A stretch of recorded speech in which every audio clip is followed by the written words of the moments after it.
नमस्कार,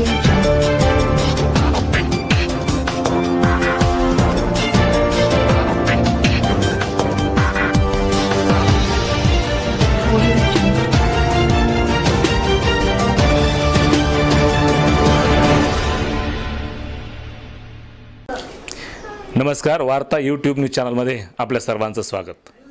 लोकसभा निवडणुकीचा प्रचार अंतिम टप्प्यात म्हणजे अवघ्या एका दिवसावर म्हणजे 24 तासांनंतर आपण मतदानाला सामोरे जाणार आहोत।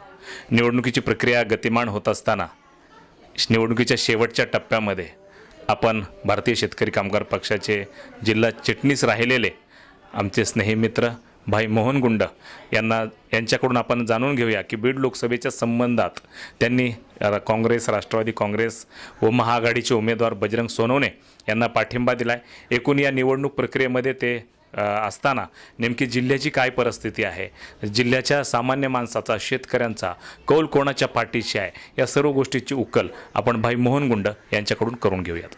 भाई, तुम्ही गेल्या 8-15 दिवस जिल्ह्याभरामध्ये फिरताय, काय लोकांची भावना आहे? खरं तर 2014 मध्ये भाजप आणि शिवसेना ज्यावेळेस सत्तेमध्ये आली त्यावेळेसपासून शेतकऱ्याची अगदी मोठ्या प्रमाणावर देशामध्ये पिळवणूक केली जाते।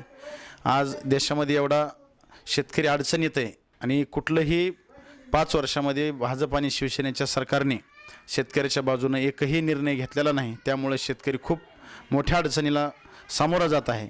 त्यामुळे प्रचंड असणारी नाराजी, नोटबंदी यासारखे अनेक कायदे केल्यामुळं सामान्य माणसाच्या जीवन जगण्याच्या याच्यामध्ये भर पडली आहे, अडचणीचं वाटू लागलं आहे। त्याच्यामुळं यावेळेस देशामध्ये काँग्रेस आणि मित्र पक्षाचे सरकार यायला चान्सेस आहेत आणि बीड जिल्ह्यामध्ये शेतकरी कामगार पक्ष, महाराष्ट्रामध्ये आदरणीय जयंत पाटील, डावे पक्ष CPM, CPI, आम आदमी पार्टी आणि बीड जिल्ह्यामध्ये तर जवळपास जे भाजप शिवसेना सोडता सर्वच पक्षांनी बजरंग बाप्पा सोनवणे यांना पाठिंबा दिला आहे।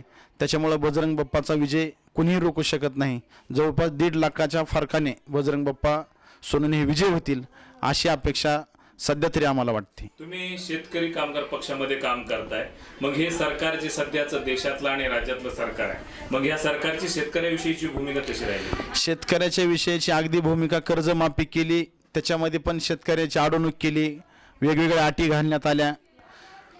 पीक विम्याचा असेल, काही तालुक्यामध्ये पीक विमाच नाही, नोटबंदी असेल, नोटबंदीचं पण तसला बोजवरा उडाला। म्हणजे एकदम भाजपच्या काळामध्ये देशामध्ये एवढी अराजकता माजली की इतके लोक परेशान आहेत। त्याच्यामुळं यावेळेस भारतीय जनता पार्टीला नाकारून राष्ट्रवादी काँग्रेस आणि आघाडीच्या उमेदवाराला लोक बहुमताने निवडून देणार आहेत। आता तुम्ही सांगताय की हे सरकार शेतकऱ्याच्या बाजूने नाही, नेमकं हे सरकार कुणाचं आणि कुणाच्या बाजूने आहे? हे सरकार भांडवलदार, कारखानदार आणि ह्या धार्जिन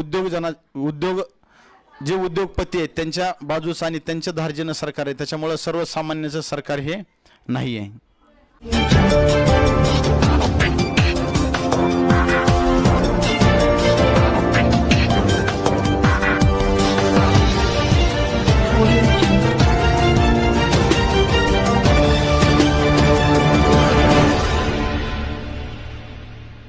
Audio